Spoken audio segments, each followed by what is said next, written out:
História da Redenção, capítulo 28. O julgamento de Jesus. Os anjos, ao deixarem o céu, com tristeza depuseram suas brilhantes coroas.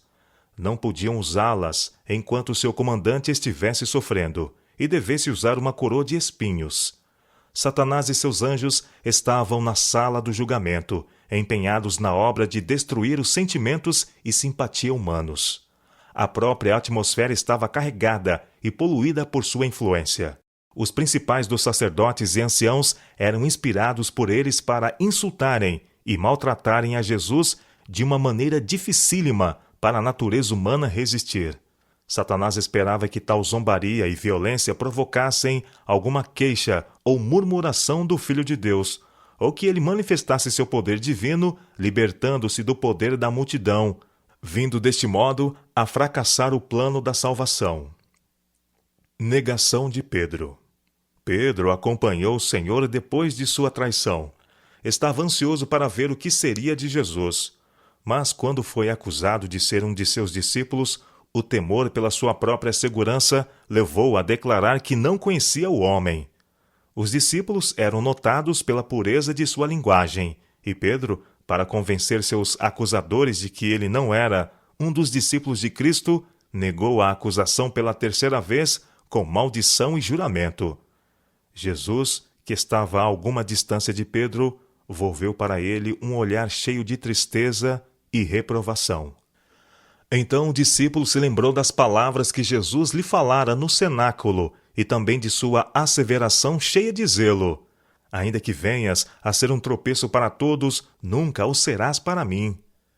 Ele tinha negado o seu Senhor, mesmo com maldição e juramento.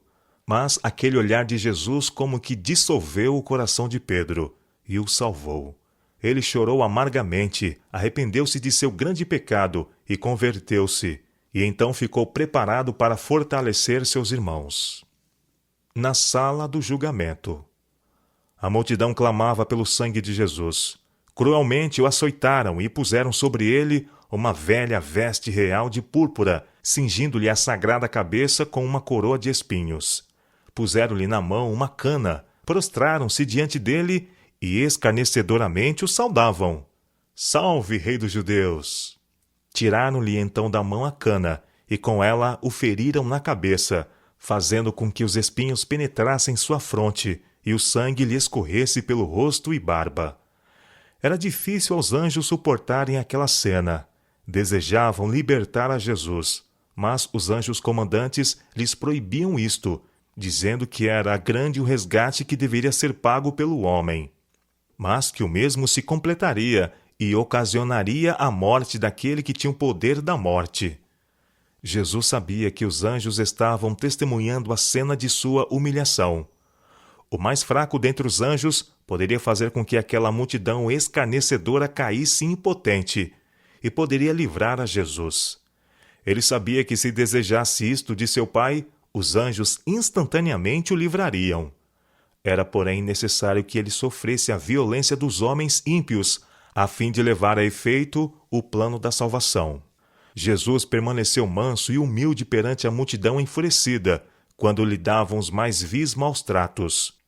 Cuspiam-lhe no rosto, rosto esse do qual um dia desejarão esconder-se, e que dará luz à cidade de Deus e resplandecerá mais do que o sol. Cristo não lançou contra os que o ofendiam um olhar iroso. Cobriram-lhe a cabeça com uma roupa velha, vendando-lhe os olhos, e então o feriram no rosto e exclamavam: "Profetiza-nos, quem é o que te bateu?" Houve comoção entre os anjos. Eles o teriam livrado instantaneamente, mas seus anjos comandantes os contiveram. Alguns dos discípulos se atreveram a entrar onde Jesus se achava e testemunhar o seu julgamento. Esperavam que ele manifestasse seu poder divino, que se livrasse das mãos dos inimigos e os punisse pela crueldade com ele. Suas esperanças vinham e desapareciam ao transpirarem as diferentes cenas. Algumas vezes duvidavam e temiam que houvessem sido enganados, mas a voz que ouviram no Monte da Transfiguração e a glória que ali contemplaram fortaleceram-lhes a fé quanto a ser ele o Filho de Deus. recordaram-se das cenas que tinham testemunhado, dos milagres que tinham visto Jesus realizar ao curar os doentes, abrir os olhos aos cegos, desobstruir os ouvidos surdos, repreender e expelir os demônios e resistir à vida aos mortos, e mesmo acalmar os ventos e o mar.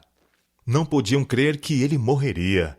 Esperavam que ainda se levantasse com poder e com sua voz soberana dispersasse aquela multidão sedenta de sangue, como fizera quando entrara no templo e expulsara os que estavam a fazer da casa de Deus lugar de mercadorias, e quando fugiram de diante dele como se fossem perseguidos por um grupo de soldados armados.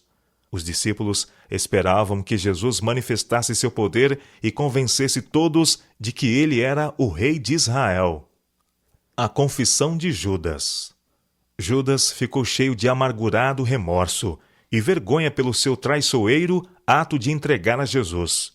E quando testemunhou os maus tratos que o Salvador suportava, ficou vencido. Havia amado a Jesus, mas amara mais o dinheiro. Não pensara que Jesus tolerasse o ser preso pela turba que ele guiara. Esperara que ele operasse um milagre e deles se libertasse.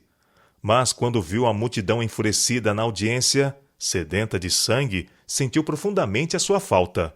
E enquanto muitos estavam veementemente a acusar Jesus, Judas precipitou-se através da multidão, confessando que tinha pecado, traindo sangue inocente. Ofereceu aos sacerdotes o dinheiro que lhe haviam pago e rogou-lhes que livrassem a Jesus, declarando que ele era inteiramente inocente. Por pouco de tempo, o vexame e a confissão conservaram os sacerdotes em silêncio. Não desejavam que o povo soubessem haverem eles assalariado um dos professos seguidores de Jesus para traí-lo e lhe o entregar. Desejavam ocultar o terem eles acossado a Jesus como a um ladrão e o haverem preso secretamente. Mas a confissão de Judas e sua aparência decomposta, criminosa, desmascararam os sacerdotes perante a multidão, mostrando que foi o ódio que os fizera prender a Jesus.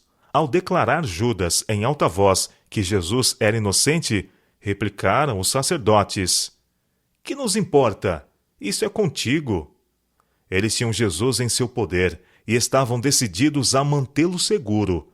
Judas, vencido pela angústia, arrojou o dinheiro que ele agora desprezava aos pés daqueles que o assalariaram, e com aflição e horror foi enforcar-se. Jesus tinha muitos que com ele simpatizavam na multidão em redor, e o não haver ele respondido às muitas perguntas que lhe foram feitas tornou estupefata a turba. Sob toda a zombaria e violência do populacho, nenhum sinal de desagrado, nenhuma expressão de inquietação repousou em suas feições. Manteve a dignidade e a compostura. Os espectadores olhavam para ele maravilhados. Comparavam suas formas perfeitas e porte firme, digno, com a aparência daqueles que se assentavam em juízo contra ele, e diziam uns aos outros que ele se parecia com um rei mais do que qualquer dos príncipes. Não apresentava indício de ser criminoso. Seu olhar era suave, claro e denodado. Sua testa larga e alta. Todos os traços se distinguiam fortemente pela benevolência e nobres princípios. Sua paciência e resignação eram tão diferentes das dos homens que muitos estremeceram. Mesmo Herodes e Pilatos ficaram grandemente perturbados com seu porte nobre e divino. Jesus perante Pilatos. Desde o princípio, Pilatos estava convencido de que Jesus não era um homem comum. Cria que tinha um excelente caráter e inteiramente inocente das acusações feitas contra ele.